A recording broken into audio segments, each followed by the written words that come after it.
Mga toyong, welcome back. So nandito tayo sa mga breeder natin. Ayan yung mga breeder natin.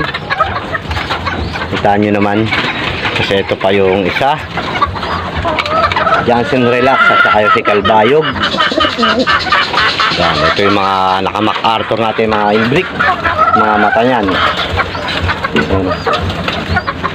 Tayo sa breederan natin. And then nandito pa kami sa ating sirama. Ayun, dalawang sirama.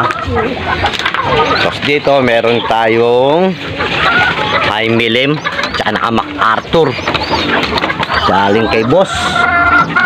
So may nakain na yan, no? Ito yung ating mga sirama.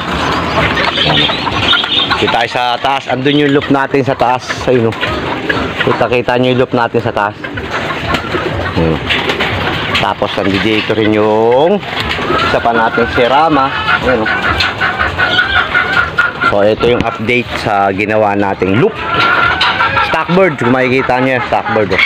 Laki niya, pero yung isa hindi pa tapos yung isa. Pero ito na yung mga stockbird natin. Ayan, oh.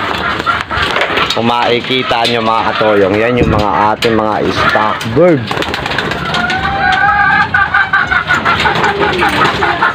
So ito hindi pa tapos kasi ito. Ito yung mga hen. And then ito pagtapos ito, dito yung mga cock. Diyan natin ilalagay yung mga cock tsaka mahen. So kararating na natin duty. 24 hours tayo naka-duty. So kahapon, so hindi sila nakakain. Kaya gutom na gutom. Papakainin natin sila ngayon. Tara, let's go! At yun na nga mga katoyong, siyempre papakainin muna natin yung ating mga stockbird. Excuse me po. Yan yung mga stockbird natin na mga babae. So hindi pa ako nagbababa ng mga stockbird ng mga lalaki dahil yung isa, kulungan, yung katabi niyan, mahaba kasi yan, hindi pa tapos. So ayan, pinapakain natin sila dyan kasi maghapon tayong wala. Kahapon galing tayo ng duty. Galing tayo sa ating trabaho, syempre. Ayan, bigyan na natin sila ng inumin, tsaka with supplement. Mga nilahalo natin sa tubig, alam nyo na yan mga katoyong. Tsaka yan, yung tubig sa loob kanila. May mga electrolyte. Wow!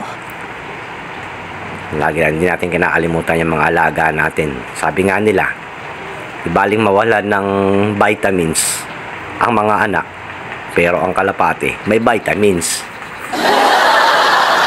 So guys, tinignan ko yan kung okay silang lahat. So dito naman tayo sa part, syempre sa kabila. Ito naman yung mga kabila natin na mga nakasalang naman yan.